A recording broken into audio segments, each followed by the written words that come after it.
오늘은 지혜로운 종과 어리석은 종인데요. 오늘부터 소개되어지는 이 연속적인 세 개의 비유, 우리가 잘 아는 비유입니다. 그리고 다음 주에는 또 지혜로운 처녀와 어리석은 처녀, 그리고 그 다음에 본문은 달란트의 비유. 이 세 가지 비유는 의도적으로 이렇게 배열을 한 거예요, 마태가. 그건 뭐냐면 통일된 어떤 메시지, 말씀을 우리에게 주려고 하는 거죠. 그 주제라고 하는 것은 뭐냐면 어떻게 주님을 기다려야 하는가, 주님을 기다리는 그 인내의 태도와 법에 대하여 세 가지의 비유는 통일적으로 얘기를 하고, 또 각각의 세 가지 비유는 또 다른 메시지를 품고 있습니다. 이 큰 그림을 잘 여러분이 볼 수 있기를 바라고요. 이 세 비유의 결론은 공교롭게도 지난주 수요일 날 소리가 나오지 않았던 그 설교의 결론, 이겁니다. 모든 사람과 더불어 화평함과 거룩함을 따르라. 이것이 없이는 아무도 주를 보지 못하리라. 이게 이 세 비유 24장과 25장에서 나오는 말씀을 결론적으로 받을 수 있는 주제의 말씀입니다. 이 말의 의미가 무엇이었냐면, 지금 여기에서, 즉 내가 서 있는 자리에서 화평과 거룩을 보지 못한다면 장래에도 보지 못한다, 이 말입니다. 그러니까 지금 여기에서 일상에서 하나님과 동행하지 못하면 장래에도 하나님과 동행하지 못한다. 지금과 장래가 서로 이렇게 연결되어져 있습니다. 지난주 116편에 있는 말씀을 우리 김정숙 집사님을 위해서 설교하려고 그랬는데 제가 못했는데, 시편 116편으로 말하면 지금 여기 산자의 땅에서 주를 보지 못하면 장래 죽은 자의 땅에서도 주는 보이지 않는다. 놀라운 말씀입니다, 이 말씀이.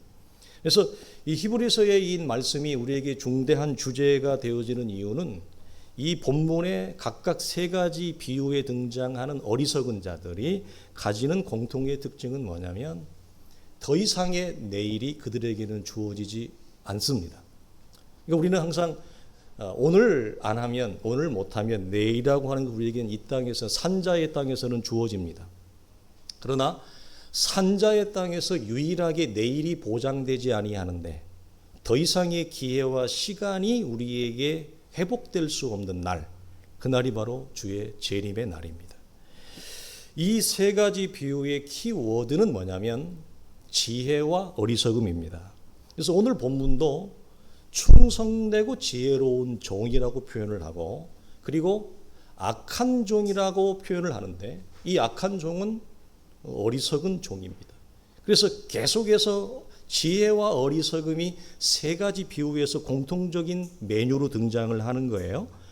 지혜로운 처녀, 슬기로운 처녀죠. 근데 마지막 한 달란트 받은 자도 마찬가지입니다. 어떤 차원에서 마찬가지죠? 한 달란트를 받았습니다. 근데 한 달란트는 어느 정도냐? 한 사람이 평생을 퇴직할 때까지 한 푼도 안 쓰고 모아야 간신히 벌까 말까한 돈. 그러니까 굉장히 많은 액수입니다. 한 달란트는 최고의 가치였으니까 그 엄청난 돈을 받았음에도 불구하고 전혀 활용하지 않고 땅에 묻어두고 사는 삶 자체가 뭐죠? 그게 어리석다는 거예요. 만약 여러분에게 한 10억, 요즘 10억이 좀 약한가요? 한 100억 좀 주면 뭐 하려고요? 뭐부터 사시겠어요? 어디부터 갈래요? 어느 매장을 가시겠습니까? 근데 이 사람이 왜 어리석다고 하냐고요? 어마어마한 재산을 받았는데 땅속에 다 묻어두고 건들지도 않아요. 한 푼도 안 쓰는 거예요. 이 사람이 슬기로운 거예요, 어리석은 거예요? 어리석죠. 그래서 이 말씀의 세 가지 비유의 주제는 어리석음과 지혜입니다. 성경은 어리석음을 다른 말로 표현해요. 그게 뭐죠? 악입니다. 그러니까 윤리와 도덕의 기준으로 선과 악을 성경이 제시하고 있지 않다는 걸 보죠. 악은 얼굴인데 누구의 얼굴이냐면 어리석은 자의 얼굴입니다. 악의 얼굴이라고 하는 것은 그 사람의 인간의 구조가 악인이어서 악한 습관, 악한 삶의 방식을 가질 수밖에 없음을 미리 폭로하는 거예요. 그래서 오늘 본문에서 우리가 나눌 거지만 이 사람의 삶의 두 가지 특징이 뭐죠? 폭력을 행사하는 거죠. 그리고 술친구들과 더불어 인생을 방탕하게 사는 겁니다. 이게 뭐라고요? 그 사람의 얼굴이 악이다 이 말이에요. 얼굴이 악이라고 하는 것은 얼굴만 악인 게 아니라 그 사람의 구조가 근본이 악이다 이 말을 하는 겁니다. 그럼 반대로 지혜라는 것은 뭐냐? 지혜는 어렵습니다. 잠언과 전도서는 지혜문학이라고 얘기를 하는데 여기서 지혜는 의인화 되신 예수 그리스도를 얘기합니다. 그래서 지혜는 이 땅에 있는 모든 지식과 정보를 총망라하여 그것을 통제하고 매니지하여 적절한 환경과 적절한 처지에서 그걸 풀어낼 수 있는 능력이에요.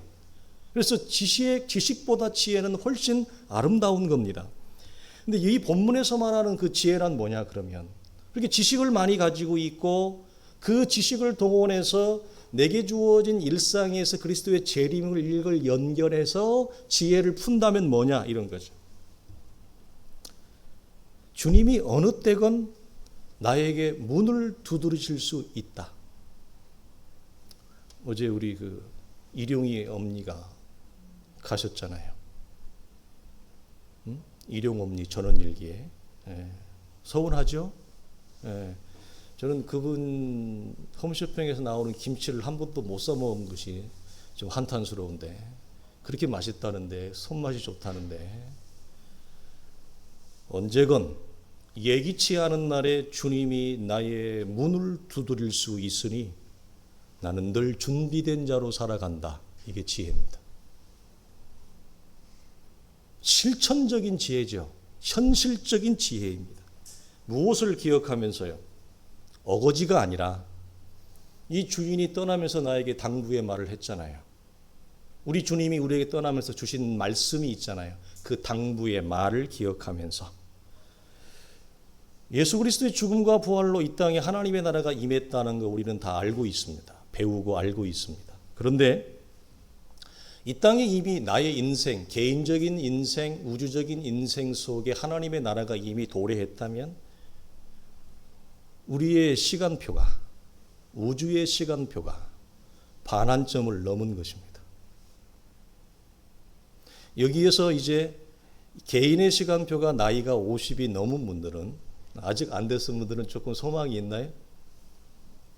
내 삶의 반환점을 넘어섰습니다. 그렇다면 뭐예요, 그게? 지혜라고 하는 것은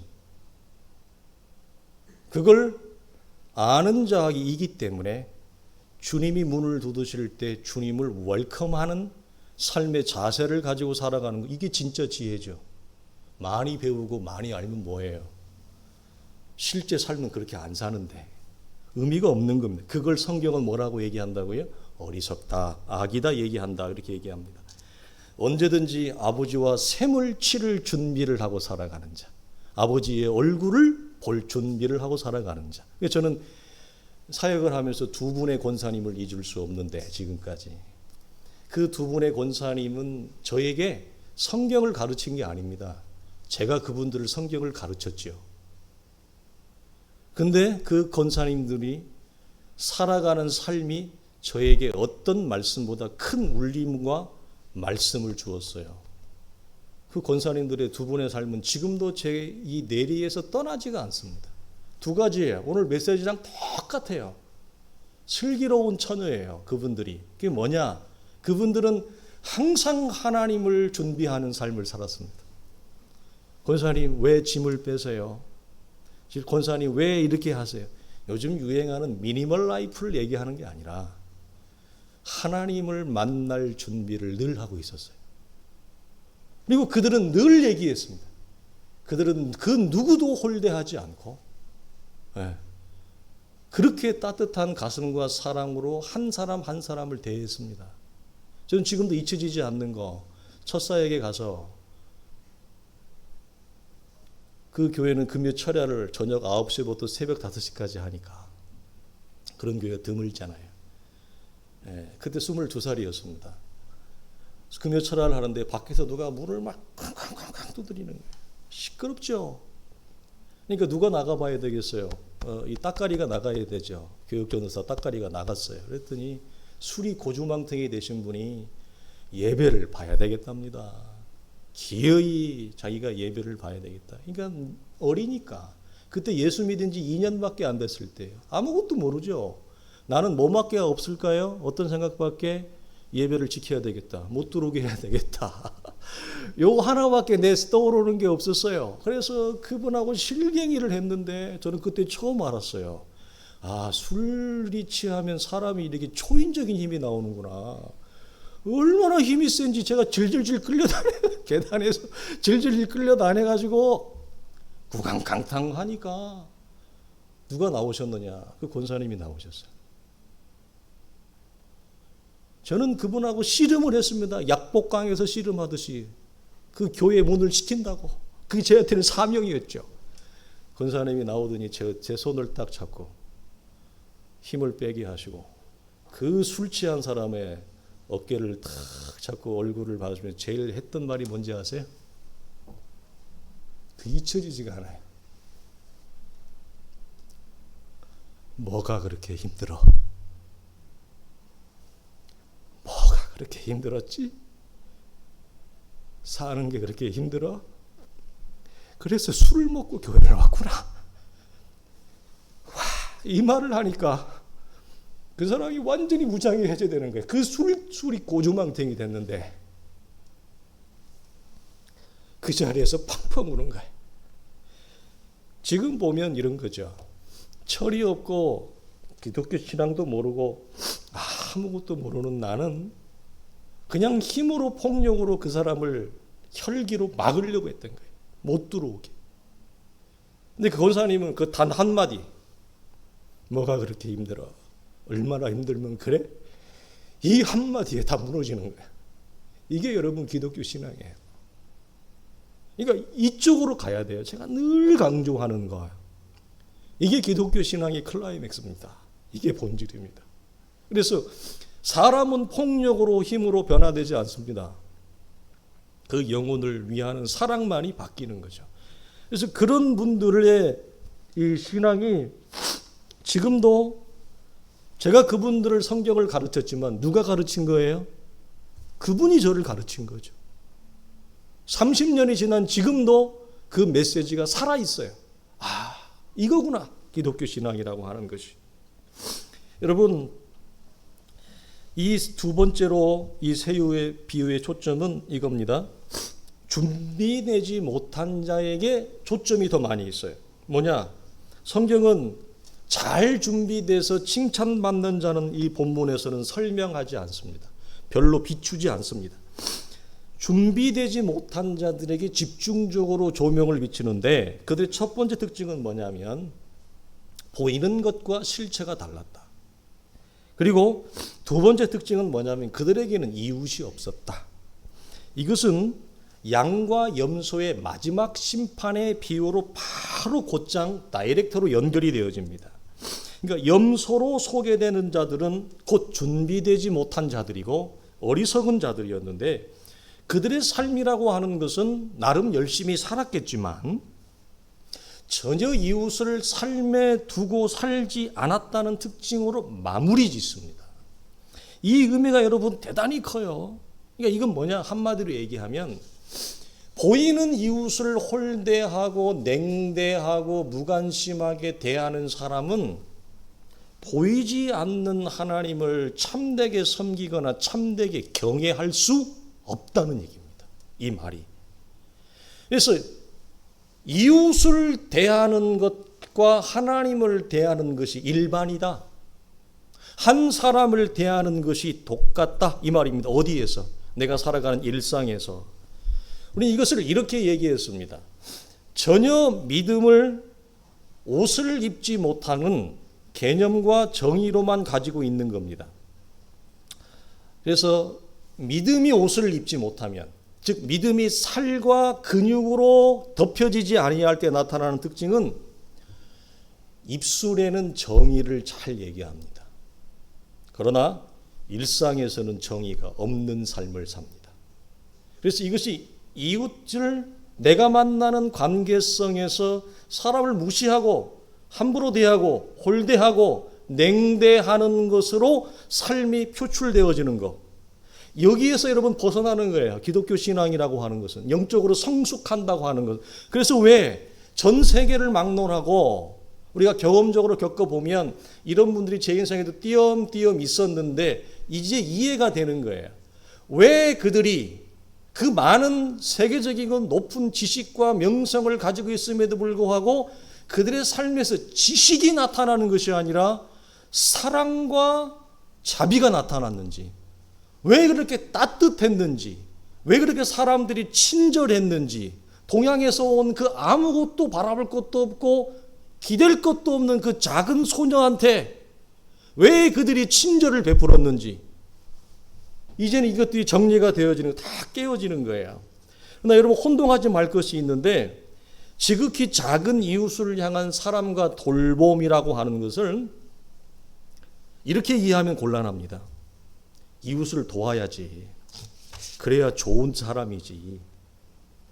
이런 휴머니즘의 기준에서 휴머니스트가 되라고 하는 말이 아닙니다. 이 말이. 그럼 이 말은 뭐냐?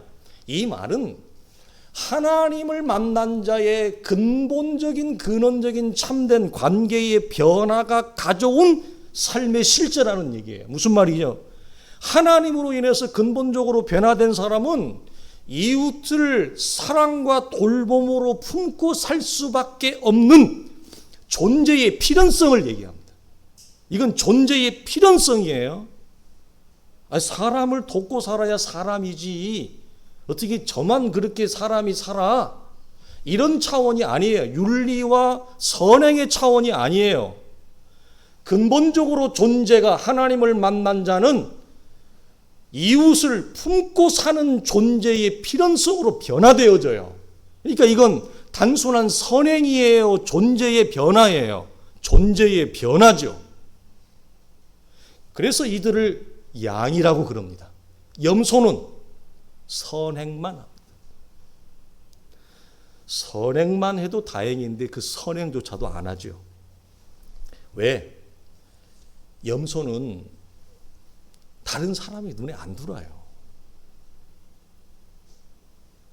제가 반복해서 얘기해요. 잠언과 전도서에서 보면 의인과 악인을 평가할 때 의인은 타인의 고통을 헤아려 볼 수 있는 자. 저 사람의 아픔을 볼 수 있는 게 의인이에요. 악인은 타인이 무엇 때문에 힘들어하고 아파하는지를 못 보는데 그 능력이 없대요.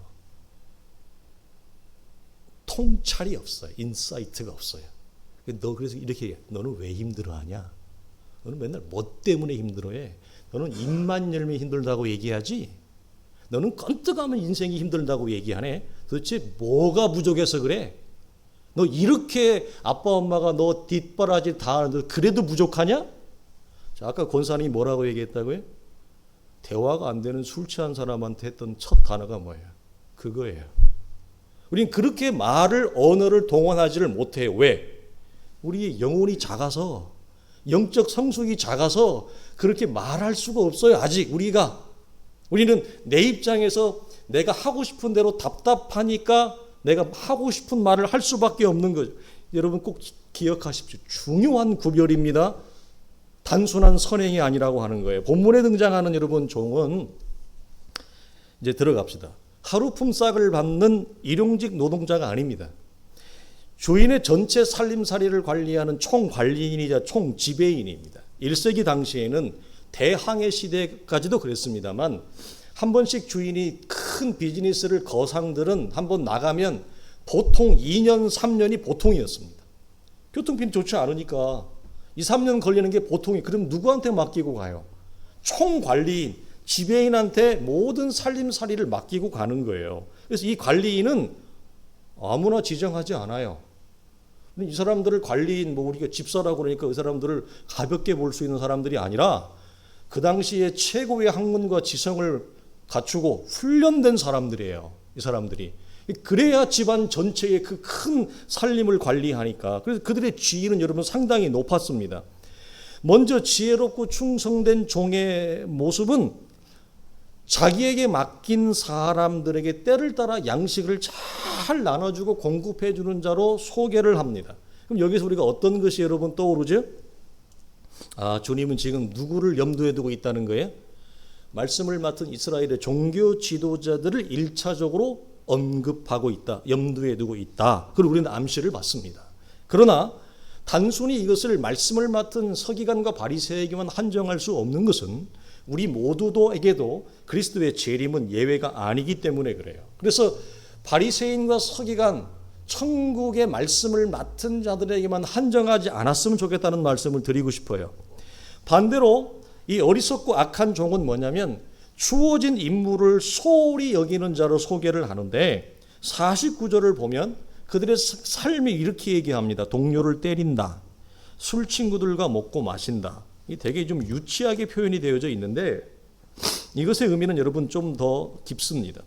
두 가지 특징을 얘기해. 동료를 때린다고 하는 것은 뭐냐면 이 사람의 삶의 구조가 폭력적인 구조를 가지고 있다. 두 번째, 술 친구와 더불어 마신다고 하는 것은 방탕한 삶을 이 사람이 가지고 있다. 그걸 대변하는 겁니다. 그럼 우리는 여기에서 이렇게 물어봐야 돼요. 당신은 그렇게 높은 사회적인 식견과 지위를 갖고 그 거상의 총관리인으로 지배인으로 있음에도 불구하고 왜 이렇게 폭력적인 삶과 방탕한 삶 이렇게 사십니까? 연봉이 굉장히 많을 거예요. 그래서 어리석은 종이 답합니다. 나도 처음엔 안 그랬지. 나라고 처음부터 그랬겠어? 나는 따박따박 주인이 맡기고 간 일을 매일매일 잘 감당을 했어.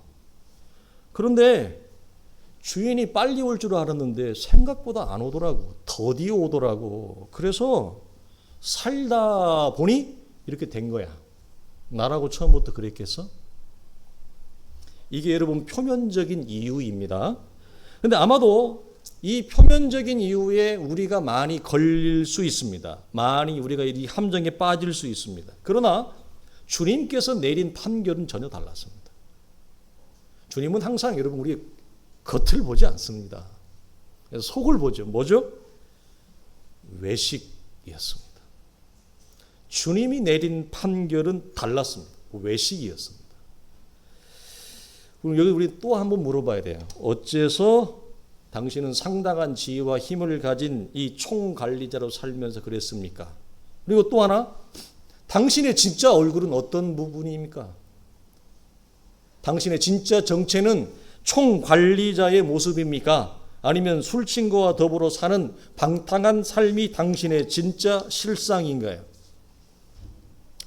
겉으로는 말씀을 맡은 충성된 종인 척했으나 실상은 말씀을 먹이는 일에 매번 실패한 삶을 살았다는 얘기입니다. 주님의 말씀은. 주님은 너의 진짜 모습은 말씀을 맡은 자가 아니라 그건 허상이었고 너는 방탕한 삶이 내 진짜 얼굴이라고 하는 거예요. 자, 우리가 들어가 봅시다. 동료를 때리는 폭력적인 삶이라고 하는 것은 이 사람이 실제로 폭력을 행사했다기보다는 그 사람이 삶을 추구하는 원리, 세상을 살아가는 원동력이 권력을 향한 의지를 추구했던 겁니다. 힘을 추구했던 겁니다. 돈이 주는 권력을 추구했습니다. Money talks죠. Money power. 돈의 권력을 추구했던 삶.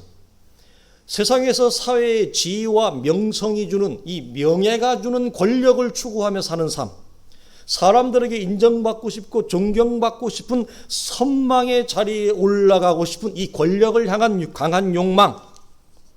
사람은 뭐니 해도 누가 뭐라고 해도 이 세상에서는 힘과 권력을 가진 상위 구조, 포식자의 구조에 있어야지. 그런 포식자 상위 구조를 향한 강렬한 삶의 원리와 열망을 가지고 그가 살아갔다는 얘기입니다. 단순히 친구를 꿀밥 먹였다는 얘기가 아니라. 그래서 이런 삶은 나아가 사람과의 관계에서 우위를 내가 점하고 우위를 점함으로 그 사람 위에 군림할 수 있고 그 사람을 내가 조종하고 다룰 수 있다라고 하는 삶의 체계와 정신을 얘기하는 거죠. 그래서 우리는 중요한 성경이 말하는 인간론의 결여를 봅니다. 그건 뭐죠? 이웃과 타인을 사랑과 섬김의 대상으로 보지 못하죠. 전혀 보지 못합니다. 이웃은 내가 정복해야 될 대상이고 앞서가야 될 대상이고 저보다 위에 서야 될 대상이지, 그 사람을 헤아리거나 보거나 짐을 지어주거나 함께 동무가 되어지는, 친구가 되어주는 존재로 그 이웃을 전혀 보지 않는다는 거예요. 이 어리석은 종이. 그러면 그런 안목은 누구에게도 그렇게 한다? 하나님에게도 그렇게 한다. 그래서 이 사람이 심판을 피하지 못하는 이유입니다. 두 번째, 이 술친구와 더불어 먹고 마시는 이 방탕한 삶이라고 하는 것은 하나님이 우리 각자에게 시간을 주십니다. 각자의 시간 속에서 하나님은 나를 이 땅에 창조하신 목적이 있어요. 이 땅에 보내신 목적이 있는데 그 창조의 목적, 보냄의 목적에 맞는 하나님은 창조적인 활동, 구원의 활동을 합니다. 그래서 우리가 우리의 자녀를 향하여 열심히 자녀를 뒷바라지하는 그 목표가 있잖아요. 그 자리가 있잖아요. 그 자리에 이르도록 부모는 최선을 다하는 것처럼 하나님은 그 우리 자녀된 자의 영광과 거룩의 자리에 이르기 위해서 하나님은 주무시지도 않아요. 밤과 낮을 다 동원한다 그랬습니다. 그런데 방탕은 뭐냐? 그 하나님이 내게 허락하신 시간의 가치, 그 시간의 순도, 시간의 역사를 훼손하는 겁니다. 하나님이 허락하신, 내 인생에 허락하신 시간과 반대로 내가 작용하는 겁니다. 창조적인 활동이 내 안에 일어나지 못하도록, 구원의 활동이 내 안에 일어나지 못하도록 다른 것들을 동원해서 하나님의 일하심을 내가 알고 하든지 모르고 하든지 막아대는 것, 그게 방탕이에요. 단순히 술을 마시고 돌아다니는 걸 얘기하고 있지 않죠. 더 깊은 차원이 있죠. 그래서 방탕의 부끄러움은 어디 있느냐? 나이가 들었는데도 열매가 보이지 않는 겁니다. 나이가 들었는데도 철부지로 있는 겁니다. 나이 들매 열매가 보이지 않는 것, 이게 방탕의 열매입니다. 왜? 하나님의 창조의 순리와 시간에 내가 순종하지 않았기 때문에, 내가 거절하고 거역했기 때문에. 술친구란 이거죠. 단순히 술을 마신다는 의미가 아니라 이 사람에게는 하나님이 친구가 되지 못한다는 얘기입니다. 술친구라는 얘기는 무슨 말이냐? 하나님을 친구로 둔 자는 술을 친구로 삼을 수 없다는 얘기예요. 술을 친구로 삼는 이유는 왜 그래요? 이 마음의 헛헛함, 아무도 알아주지 않고 채워주지 않는 이 빈 마음, 빈 공간을 위로해주고 위안해주고 만족해주고 만족시켜줄 대상이 없는 거예요. 하나님을 친구로 삼을 때는 술 친구는 물러납니다. 그러나 참된 하나님과의 관계에서 위로와 위안과 만족과 그 영혼의 모든 시원함이 채워질 때는 술 친구는 사라져요. 그 요즘 프로 중에 이혼 숙녀 프로그램이 있는데 저는 그걸 가끔 이렇게 채널을 돌리다가 밤에 늦게 하더라고요. 한 번씩 봐요. 보는데 저는 그 경이로움을 느끼는데, 어디에서 경이로움을 느끼냐면 그 이제 드라마 치료 있잖아요.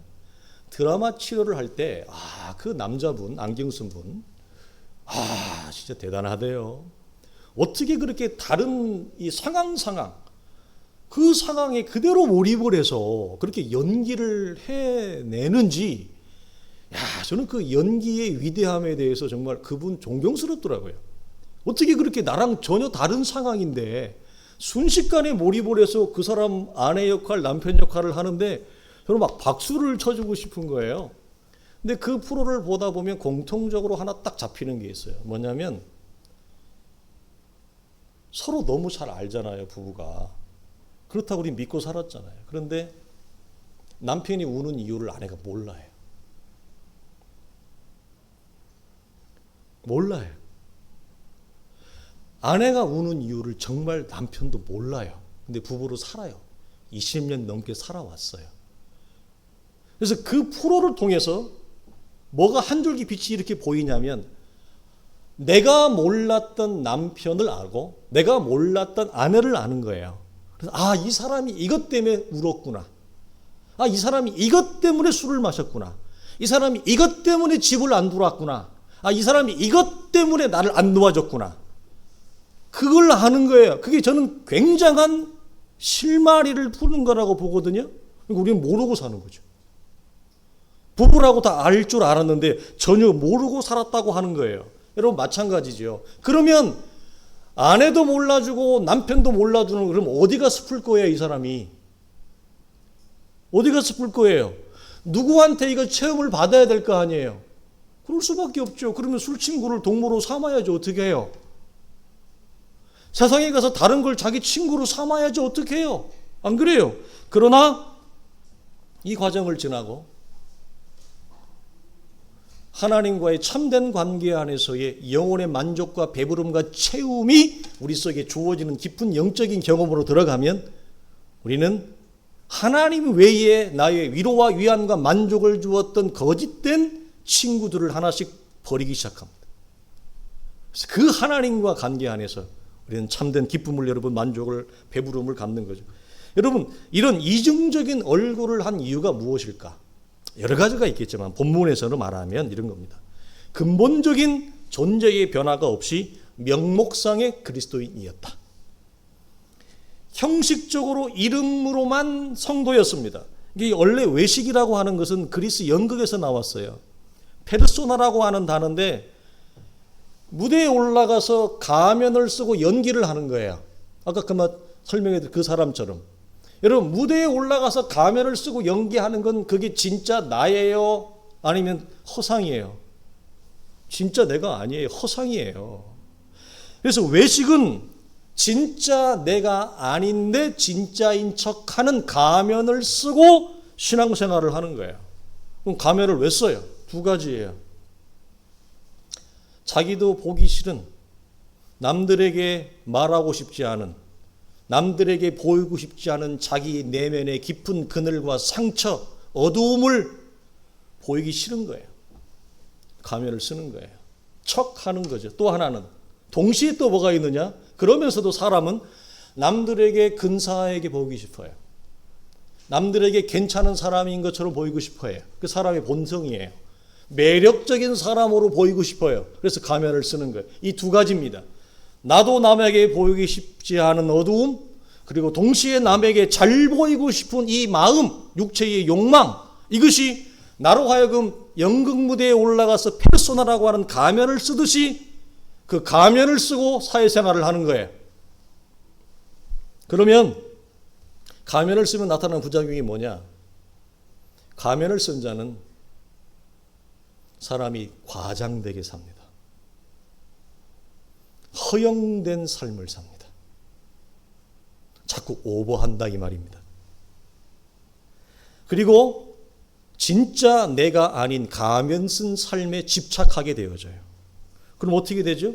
진짜 나를 찾지 못하니까 계속 내 안에 어두움과 상처와 그늘이 깊어가요. 이게 치유와 회복이 안 되는 거죠. 유일한 탈출구가 있어요. 뭐죠? 나의 이 모든 어두움, 모든 그늘, 나의 모든 허점, 모든 허물, 실패, 실수까지도 모든 것을 있는 그대로 나를 받아주고 포용해줄 아들의 큰 사랑을 경험하는 겁니다. 예수 그리스도의 깊은 십자가와 죽음을 통해서 우리는 이 가면 쓴 인생에서 비로소 탈출하는 탈출구를 경험하게 되어지는 거예요.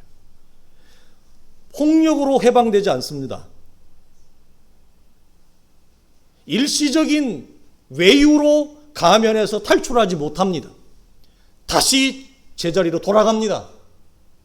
하나님 외에 어떤 통로와 도구와 채널도 우리의 가면을 벗길 수 없습니다.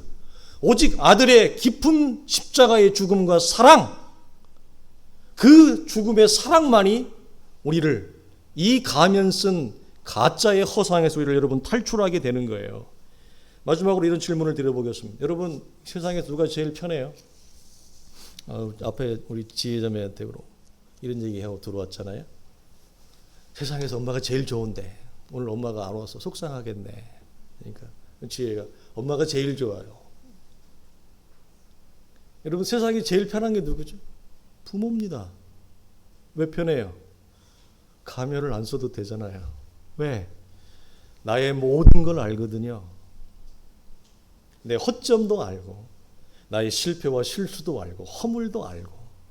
내가 실수와 허물이 없어서 아빠 엄마가 나를 이뻐하는 게 아니에요.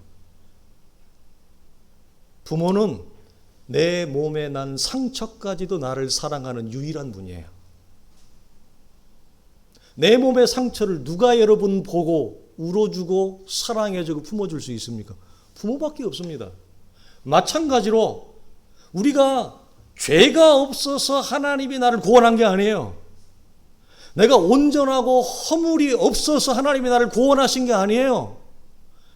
도리어 반대입니다. 우리는 죄가 많고 죄인이기 때문에 구원을 했고, 우리는 불완전하고 허물이 많아도 너무너무 많은 그런 죄된 인생이기 때문에 하나님을 우리를 구원하신 거예요. 역설입니다. 마찬가지예요. 우리가 누구 안에서 여러분 우리의 가면을 열고 자유함과 즐거움과 기쁨을 가지고 걸어갈 수 있느냐? 내 모든 삶의 자리, 그것이 그 수치스러운 부끄러움이라도 그 모든 것을 용납하시고 품으시고 나를 바라보시는 하나님의 사랑 때문에 우리가 여러분 변하는 거예요. 그러니까 그 사랑을 여러분 깊이 경험하기를 바라고요. 그래서 우리가 이 말씀이 있잖아요. 마가복음에 건강한 자에게는 의사 쓸데없죠. 병든 자에게 쓸데있느니라.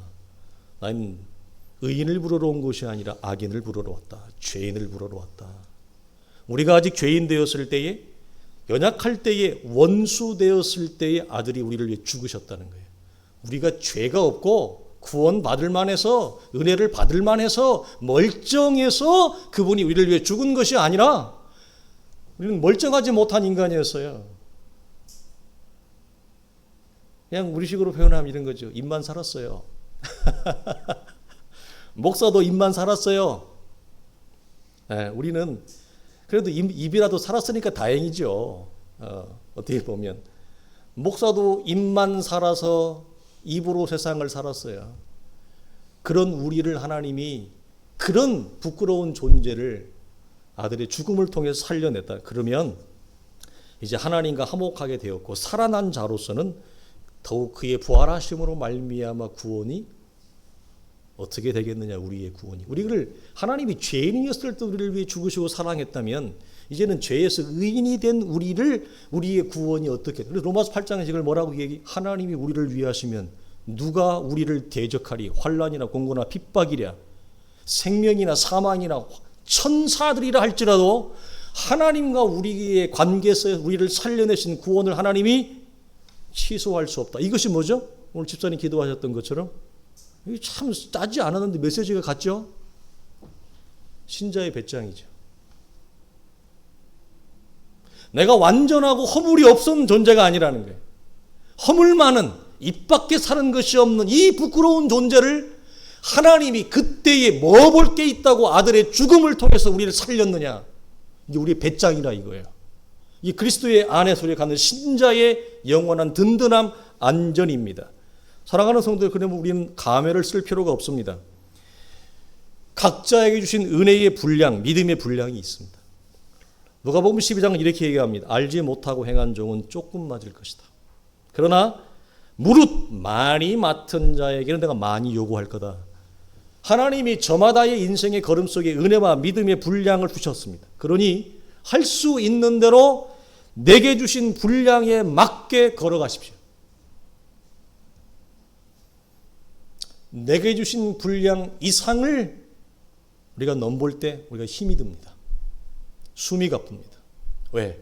도저히 도저히 내 삶의 역량이나 내게 허락되어진 은혜나 믿음의 분량에서는 그걸 생각할 수도 없고 그걸 실현할 수도 없는데, 그걸 어떤 욕망, 욕심 때문에 그걸 자꾸 실현하려고 넘보면 자꾸 넘어져요.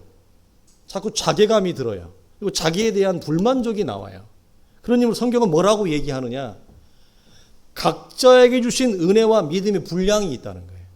그래서 그 은혜의 분량에 맞게 걸어가라. 그러나 단 게으르지 말고 열심을 품고 네게 주어진 분량 안에서 행하라. 오버하지 마라. 과장하지 말라, 이 말이죠. 그래서 여러분, 베드로가 베드로전서 4장에서 이렇게 표현합니다. 만물의 마지막이 가까웠다.